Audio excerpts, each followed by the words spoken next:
कंगना रनावत, ये दोगलापन लाती कहां से हो? ये दोगलापन लाती कहां से हो? ये दोहरे मापदंड लाती कहां से हो तुम? कृति शैनन ने रक्षाबंधन को लेकर एक विज्ञापन किया। कंगना ने, भारतीय जनता पार्टी ने उनके पीछे पूरी एक भीड़ छोड़ दी उस विज्ञापन को लेकर। उन्होंने जो कपड़े पहने हुए थे, उसके बाद लगातार उन्हें धमकियां मिल रही हैं, बलात्कार की धमकियां, ट्रोलिंग की जा रही है। और उसे एम्पलीफाई किया किसने? कंगना रनावत ने। मगर आज बेबाक में मैं आपको बताने जा रहा हूं कंगना का दोगलापन। तो सवाल तो पूछ, हक है तेरा, फर्ज है तेरा, किसी की खैरात, किसी का एहसान नहीं तुझ पर, मगर शर्त है अंदाज़े बयां हो बेखौफ, अंदाज़े बयां हो स्पष्ट, अंदाज़े बयां हो बेबाक। हां, उस लफ्ज को याद रखो, अंदाज़े बयां हो बेबाक। बेबाक। स्वागत है आपका बेबाक में। आज हम बात करने जा रहे हैं भारतीय जनता पार्टी सांसद कंगना रनावत के दोगलापन की। दोस्तों, इस वक्त आपके स्क्रीन पर चल रहा है कृति शैनन का एक विज्ञापन जो उन्होंने रक्षाबंधन के मौके पर किया। इस विज्ञापन में यह कहा गया कि उनके कपड़े ठीक नहीं हैं, कपड़े संस्कारी नहीं हैं। इस तरह से उन पर लगातार प्रहार किया। उसके बाद कंगना रनावत आती हैं और वो कृति शैनन के इस विज्ञापन को क्रीपी बताती हैं, उस पर हमला करती हैं। यहां तक कि वो बिकिनी शब्द का भी इस्तेमाल करती हैं। यहां पर साफ तौर पर न सिर्फ कंगना रनावत का बल्कि भारतीय जनता पार्टी का भी दोगलापन दिखाई देता है। तो चलिए, हाथ कंगन को आर से क्या, आज हम कंगना से कुछ सवाल पूछते हैं। कंगना, मैं आपको 2016 लेकर चलना चाहता हूं। आज से ठीक 10 साल पहले भारतीय जनता पार्टी की सरकार आ गई थी और आपने रक्षाबंधन का एक विज्ञापन किया था। चलिए, अपने दर्शकों को वो तस्वीर दिखाना चाहता हूं। ये वो तस्वीर है जो कंगना ने रक्षाबंधन के मौके पर विज्ञापन किया था। नक्षत्र का विज्ञापन है ये। अब इस तस्वीर को ध्यान से देखिए साहब। इस तस्वीर में आप देख सकते हैं कंगना ने क्या कपड़े पहने हुए हैं। उनके जो कंधे हैं वो खुले हुए हैं। अब मैं आपको दिखाना चाहता हूं वो दो तस्वीरें। आधे स्क्रीन पर आप देख रहे हैं कृति शैनन को और आधे स्क्रीन पर आप देख रहे हैं कंगना रनावत को। अब आप मुझे बताइए, किसके कपड़ों पर ऐतराज जताया जाए? अगर आप मुझसे पूछें तो इस देश की लड़कियों को, महिलाओं को किसी भी तरह के कोई भी कपड़े पहनने की आज़ादी है। प्रॉब्लम तब होती है जब आप ये फैसला करने लगते हैं कि लड़कियों को क्या पहनना चाहिए और क्या नहीं पहनना चाहिए। प्रॉब्लम होती है दोगलेपन को लेकर, जो साफ तौर पर दिख रहा है। एक बार फिर देखिए, कंगना रनावत का ये जो ड्रेस है, इसमें साफ तौर पर एक दोगलापन दिखाई दे रहा है। आपने यहां जो कपड़े पहने हुए, क्या आप इसे संस्कारी बताएंगे? अगर मैं आपकी शब्दावली का इस्तेमाल करूं और आप ही की सोच का इस्तेमाल करूं, क्योंकि कम से कम कृति शैनन ने जो कपड़े पहने हुए उनके कंधे तो ढके हुए हैं। अब आपने जो कपड़े 2016-17 को पहने हुए थे, इस बारे में आपका क्या कहना है?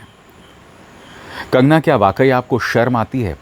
आप जेनजी को जनरेशन गटर बताते हैं, उन पर ताना कसते हैं शराब और ड्रग्स को लेकर। आप खुद छक्कर शराब पिया करती थीं। आपने खुद इस बात को स्वीकार किया है कि आप ड्रग्स लेती थीं, और ज़्यादा दिन पहले नहीं, कुछ ही दिनों पहले की बात है। और आप दूसरों को ताने देती हैं। सबसे बड़ी बात दोस्तों, दूरदर्शन पर आकर तिहाड़ी पत्रकार और कंगना जो कि एक सांसद हैं, उन्होंने मुसलमानों को ताने दिए, ईद पर ताने कसे। और मैं आपको बताता हूं ये प्रॉब्लमैटिक क्यों है। क्योंकि यहां पर तिहाड़ी पत्रकार कंगना रनावत से सवाल पूछता है कि अगर ईद का मौका होता तो कृति इस तरह के कपड़े नहीं पहनते। तो इसके जवाब में बेवजह कंगना कहती है, भाई उनकी शादी तो उनकी बहनों से हो जाती है, उनके कजन से हो जाती है। पहले वो क्लिप देखिए, फिर मैं उसकी चर्चा करूंगा। सुना जाए।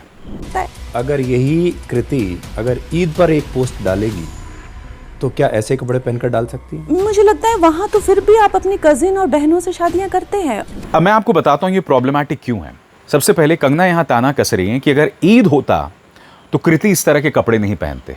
तो चलिए कंगना, मैं आपको दिखाता हूं, जब आपने ईद को लेकर विज्ञापन किया था तो आपने ये कपड़े पहने हुए थे। अब आपके पूरे स्क्रीन पर देखिए दोस्तों, कंगना ने जब रक्षाबंधन के लिए विज्ञापन किया था और ईद के लिए, आपके आधे स्क्रीन पर आप देख रहे हैं रक्षाबंधन के लिए किया गया उनका विज्ञापन और आधे स्क्रीन पर ईद को लेकर किया गया विज्ञापन।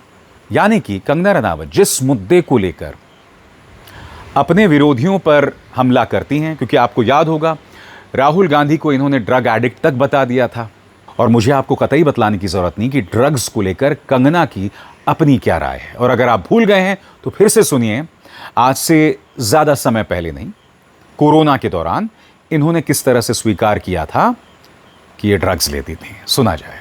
जैसे ही मैं घर से भागी, 1.5-2 साल में मैं एक फिल्म स्टार थी, एक ड्रग एडिक्ट थी। मेरी ज़िंदगी में इतने सारे कांड चल रहे थे कि मैं ऐसे लोगों के हाथों में लग चुकी थी कि जहाँ से मुझे शायद मौत ही निकाल सकती थी। ये सब इतना सब डेंजर हो चुका था मेरी लाइफ में जब मैं टीनेजर ही थी अभी। सोच लो मैं कितनी खतरनाक हूँ। आज कंगना दूसरी अभिनेत्रियों के कपड़े पर टिप्पणी कर रही हैं। क्यों? क्योंकि वो भारतीय जनता पार्टी की जो अंधभक्त हैं, जो कट्टर है ना, उनमें जगह बनाना चाहती हैं। क्योंकि देखिए, इनसे सांसदी हो नहीं रही है। इन्हें क्या लगता है कि लोगों को भड़काओ, डराओ, उन्हें लगातार प्रोवोक करते रहो तो मैं अपनी जगह बना सकती हूं। सबसे बड़ी बात, जिस कृति शानन के कपड़ों पर तुम प्रहार कर रही हो, मैं अपने दर्शकों को एक वीडियो दिखाना चाहता हूं।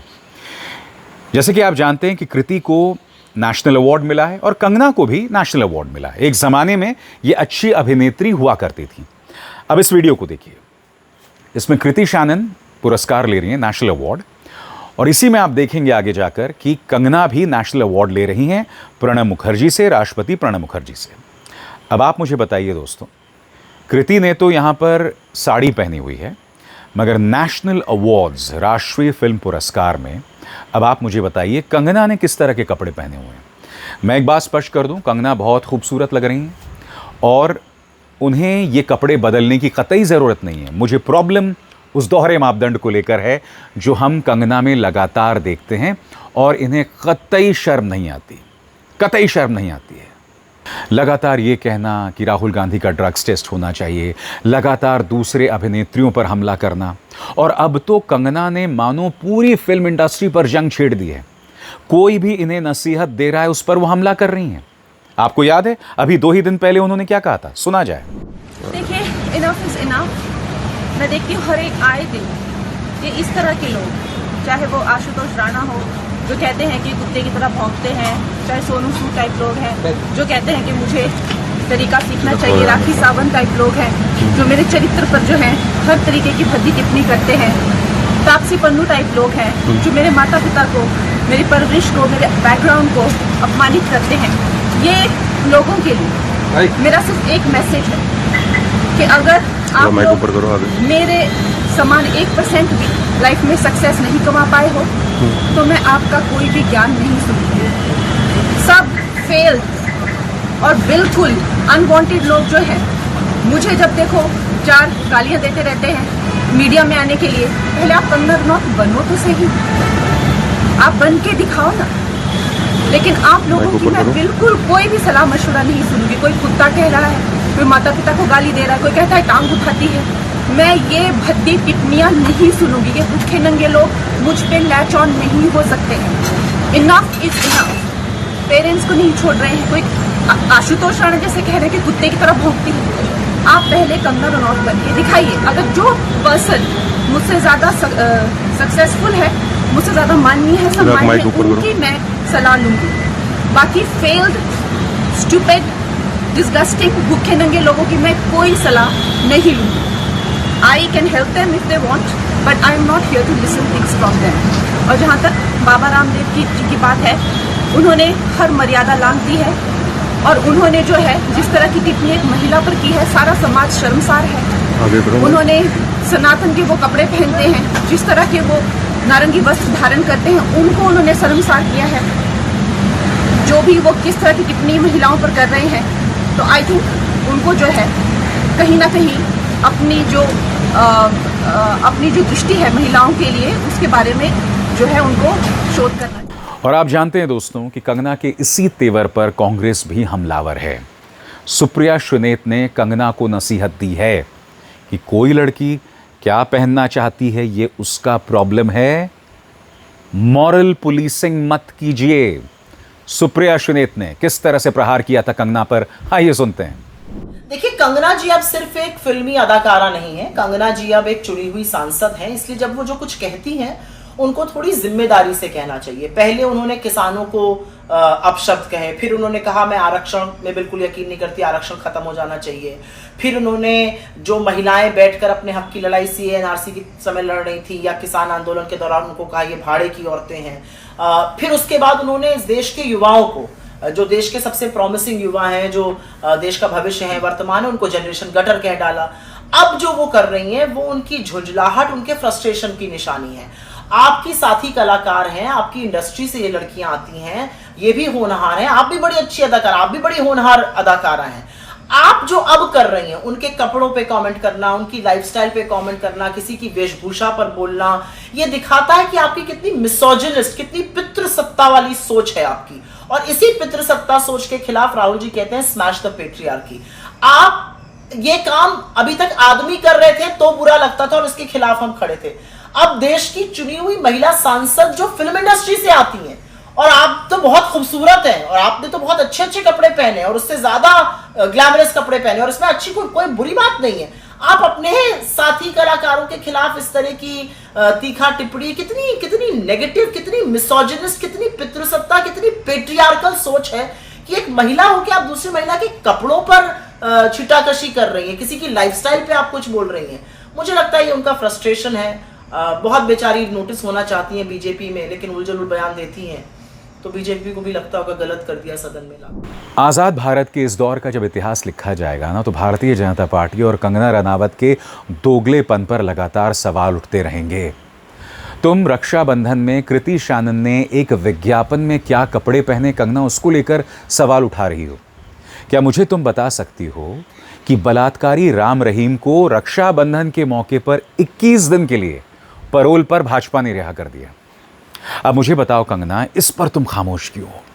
राम रहीम पर यह महज आरोप नहीं है, गुनाह सिद्ध हो चुका है, मगर यह व्यक्ति ज्यादा वक्त बाहर बिताता है, यानी पैरोल पर, और अंदर तो बहुत कम ही रहता है। तो मैं कंगना से सवाल पूछना चाहती हूं, क्या वजह है कि तुम इस मुद्दे पर खामोश रहती हो? क्या वजह है कि तुम मेरे किसानों को गाली देती हो? क्या वजह है कि तुम मेरे जेन जी को गाली देती हो, हमारे बच्चों को गाली देती हो?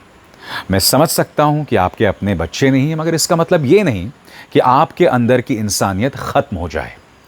यही वजह है कि चंडीगढ़ एयरपोर्ट में इस लड़की ने आपको थप्पड़ मारा था। उस वक्त मैंने उसका विरोध किया था।